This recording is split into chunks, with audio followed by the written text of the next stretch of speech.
an email from a listener named Shannon, who writes in and says, Dear Tom, I wanted to write you to tell you that although I hate to say this, you are right about some things.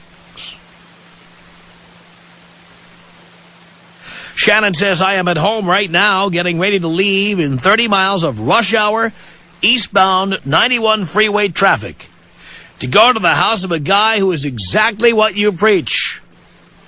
Interested, but distant at the same time. Just your basic jerk. While guy number 2, who is sweet and would love to drive the 2 hours between our houses to see me anytime, anywhere, is emailing me and calling me, begging me to talk to him, to let him know when he can see me again. I have almost no interest at all in guy number 2. I want guy number 1 to slam it to me and leave me speechless. So that is where I am. I have lost my mind. Thought you would like to know. Signed, a longtime fan. Just another example of what I'm talking about. Another woman who, despite the fact that it makes her angry to think about it, likes to be treated like crap, prefers the man who treats her like crap, ignores the man who wants to drive her around and listen to her and talk to her, and he'll do whatever she asks, emails her, calls her, he's available anytime. She doesn't want him. She wants the interested but distant guy. And she wants him to bang her hard. And then make himself scarce. That's reality. It's very frustrating to many of the women who listen to this program to hear an email like that because they know it's true. They know that what Shannon is saying here is true. That's right. They know it. I can't emphasize this enough, boys. I've been telling you this for years. When you treat a woman like crap, she comes back time and time and time again. When you treat a woman like gold, when you shower her with love and attention and gifts and phone calls and emails and cards and flowers and candy and champagne, dinner, candlelight. She can live with you or without you. Mostly without you, because the other guy who treats her like crap bangs the crap out of her while you're getting no answer at her place. Bottom line. How many of you Poindexters out there have sat patiently listening to a woman as she tells you about her boyfriend or her recently ex-boyfriend or her soon-to-be-again boyfriend, or the ex-boyfriend who you really, if you think about it, can tell she's still banging, even though she says he's not the boyfriend anymore. He gave it to her good. She keeps talking about it. Oh, he treated me like crap, and I hated it, and it was terrible, and we were together for 5 years, and he continued to treat me like crap that whole time. And then he would come over every night. He'd want to have sex. We'd be having sex every night. He continued to treat me like crap. I told him, we're done now, but you know what? I still think about it. Have you ever had that conversation? I have heard that from women 1,000,000 times. 1,000,000 times. The guy who treated me like crap, I don't know, there's something about him. I keep thinking about it. Now, they never say it that way, the guy who treated me like crap, but they proceed to describe what the guy did, and it's clear he's the guy who treated them like crap. That is what makes women get out the power tools and put the pillow under their knees, and they're off to the races. Bottom line. And all you poor saps out there writing romantic notes and posting them on her door and sending letters with smiley faces on them and emailed American greetings cards or Hallmark cards in the email. Just wanted to brighten your day. You guys, you're dead. You're never getting any. Ever. You're not getting any. Chances are, if you remember her birthday, if you remember what date that is, you're probably not getting what you could be getting. There are guys out there, just think, the woman you think is the woman of your dreams, there are guys out there who don't know her first or last name. I once did a chick when she was like 19, and I don't want to say who it was. It was some point in my vast history. I don't want to say who it was. Could have been many people, just so you know. Anyway, she was, you talked to her, she looked like the girl next door. She looked like the nicest girl in the world. 19, beautiful, but nice and approachable, blah, blah, blah. And she had a boyfriend, all right. But I just whispered some of the right words in her ear, and suddenly this girl was out boozing with me and going to clubs with her fake ID, and it wasn't long before she had her head in my lap in the limousine, and then I closed the partition limousine, and pretty soon the girl next door was getting it every which way. Every which way.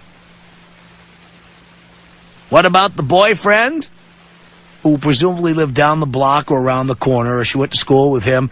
Well, guess what? She conveniently forgot about him while I was just banging the crap out of her. Can I tell you something?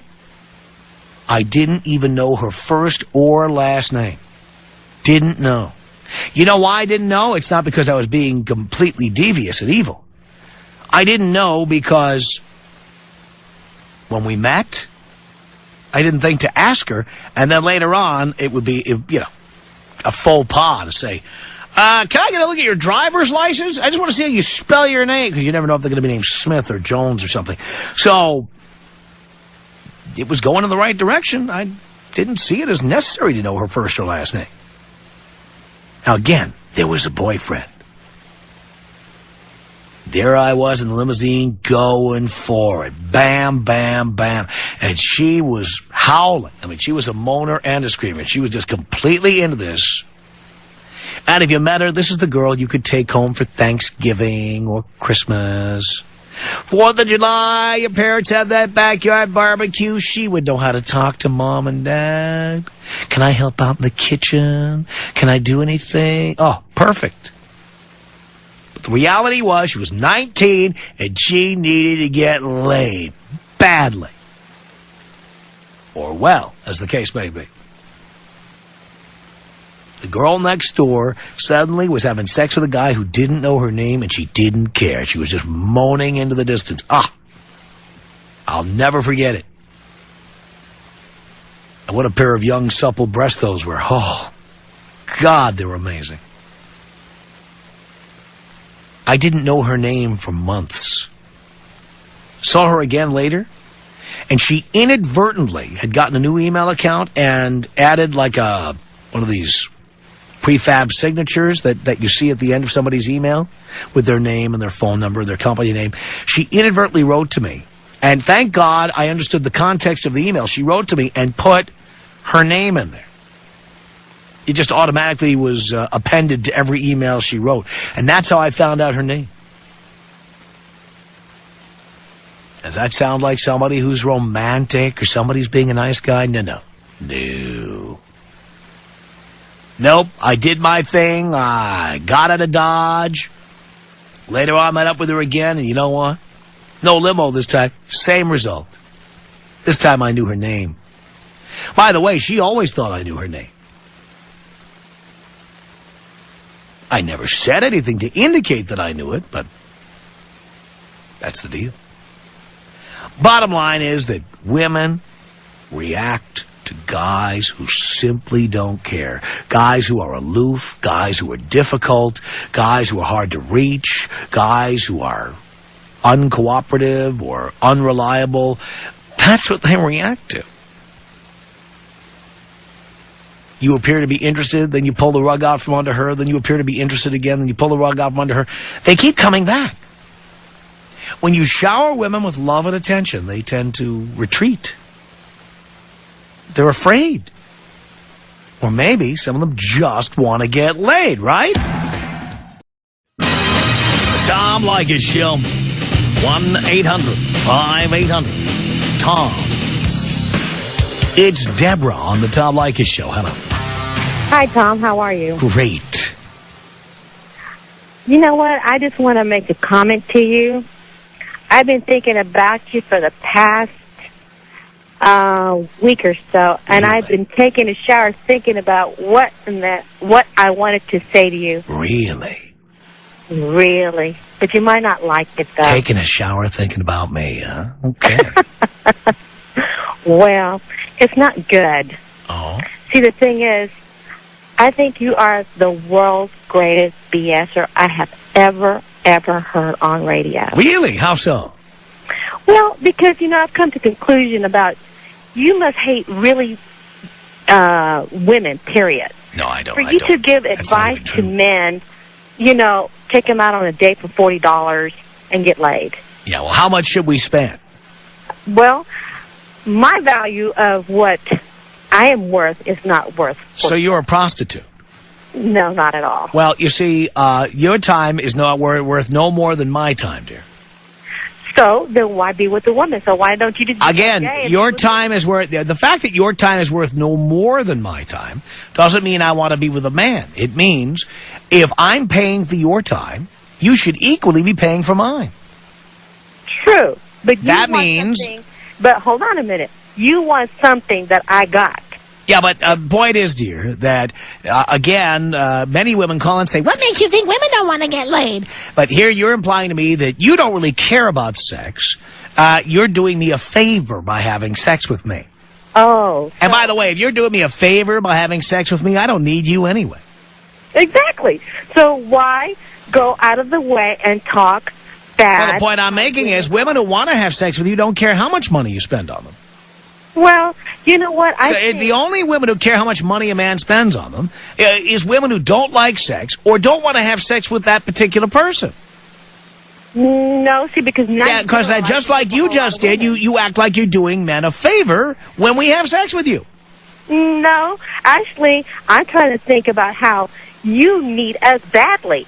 We don't need you. Guess what, dear? I don't need any one of you badly because every time one of you says no, there's someone else to pick up the pieces, someone else to do the heavy lifting down the block. There's always another vagina coming along. Vaginas are like buses, dear. Every 10 minutes, another one leaves the stop. See, Tom, that's why I like you. Because you know what? You're great entertainment. Because you know But also what I'm saying is true. Do you really think you've got this special vagina that has these unique qualities that nobody else has? You know what? That's right, because I know what I have, and it's good for me. And What you have passed its expiration date 15 years ago, dear, and now you're just kind of marking time. No, we can say that, turn the tables around. We can say the same thing for you. Well, you could, except I've got money, power, and fame. And even if you are not impressed with that, you'd be amazed how many young, hot women are. Oh, I know. But still... So it really doesn't matter. If you're not putting out, don't worry. Tut, tut, dear. There are plenty of other women who are happy to give me what I want. Exactly. For no charge. So my thing is with you, Tom. I have this bone to pick. Why is it that you want to teach men so badly to treat women as if like... I want men to have the same advantages in life I have. Oh, that's the way it is. Yes. You know what? I think you're a very deeply hurt man within. No, are you kidding me? Nobody's Well, happier than I am. I'm the Pollyanna of America. No. For a man that's been married 3 times, obviously you failed somewhere. Dear, again, we're not talking about marrying. We're talking about getting laid. These are two different worlds. Exactly. That's exactly. But my thing is that why do you want to teach other men from what your bad experiences are? I don't teach men how to get married. I teach them how to get laid. No. And the men who call this show always say the same thing, that what I have taught them has helped them get laid more often. And that's my job. Oh, okay.